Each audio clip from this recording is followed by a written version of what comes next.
call myself fat because I was fat. And people don't want to do that. They want to say, oh, don't call yourself fat.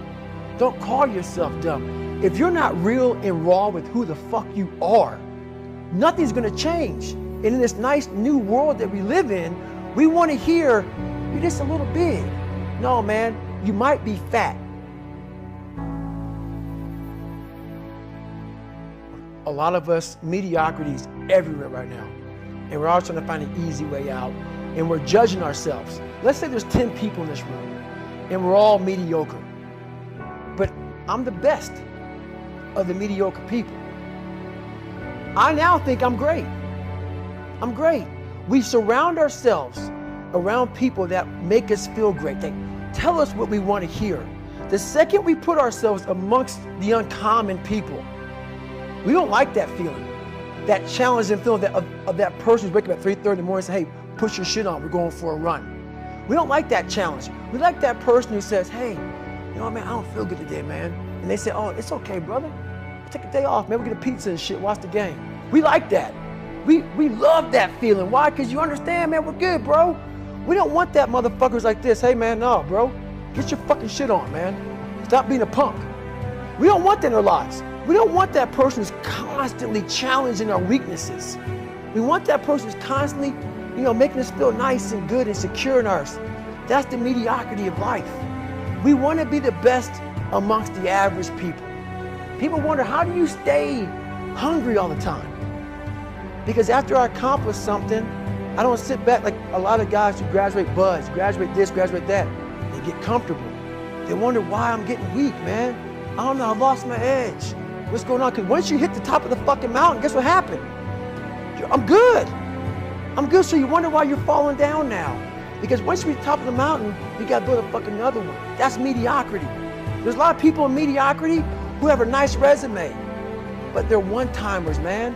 They hit a one-time deal, they busted it open, got a lot of money, but they're good. You're mediocre now, man. What are you fucking doing today, tomorrow, the next fucking day? That's why I'm listening to theorists. I don't listen to all that bullshit. I listen to a motherfucker who's like this, man. What's wrong, man? I'm fucking tired. Why are you tired? Because tomorrow, I gotta do the fucking shit again, man. Whatever the shit is that made me fucking nauseous and sick to my stomach, it made me hurt. There's no ending. And that's the person I listen to. That's the person who's gained knowledge. You gain knowledge through suffering. And on the other end of suffering is a world that very few have ever seen. It's a beautiful world because that's where you find yourself. You don't find yourself in over here. You find yourself on the other end. Like the 100-mile race I was on, I ran it for 24 hours. I found myself on the other end of that fucking race. That 19 hours, I found, wow, there's a whole nother fucking world out here that I've never even saw. But the world's in your mind. And that's what all that mediocrity is about. Mediocrity is contagious. I believe that most human beings are only living at about 40% of their capability. So the mind has a governor, like a car. If you're driving a car and the car has a governor on it, the car may say 130 miles an hour, but the governor is set for 91. Once that governor sets in, you get to 91, that car starts doing this. The car wants to go. The car wants to go, but that fucking factory said, we're not going past 91. We have a factory, a nice governor in our brain, and it's a survival mechanism. It protects us from pain and suffering. The second we feel that shit, our mind says, oh no, this isn't fun. We should back off. We should sit down, find something more comfortable. And there's something about the mind. The mind has the tactical advantage over you at all times. At all times of your life, the mind has a tactical advantage over you. Why is that? It knows what you're afraid of. It knows your insecurities. It knows your deep, dark lies. And it starts to push you away from that shit.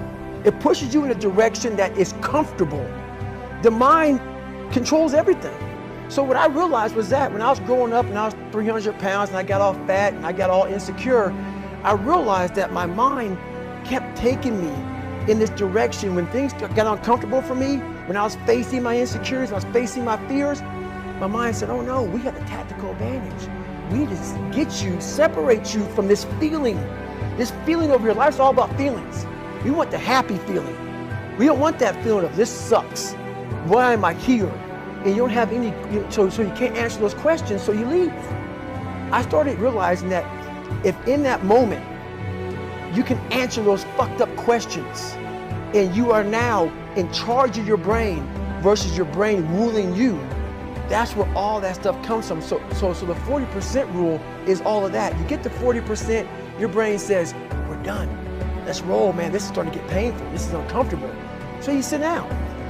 You have to figure out ways, and everybody's different. That's how the book kind of talks about, like we all have these things about, 5 steps to this and 4 steps to this. It's a lot more than that.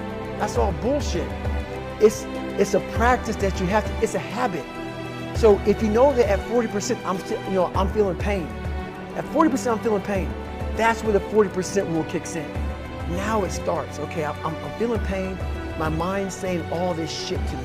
It's saying get out of here, run, flee. The fight or flight kicks in. Okay, we're done. We're not good enough. It starts telling you all these things. You start to believe it because the mind controls all. This is the time where you have to gain control back of your mind. It's okay. Let me see if I can go 45%. And once you start giving yourself more and more hope and start realizing, okay, the mind starts to be, okay, what are you doing? We're supposed to be going right and you're going left. You start then controlling your mind. Start finding more in yourself. And then it goes from 40% to a lot further than that. So that's the start of it though. Get to the spot where your mind is saying stop. Wherever that is, you gotta get there first.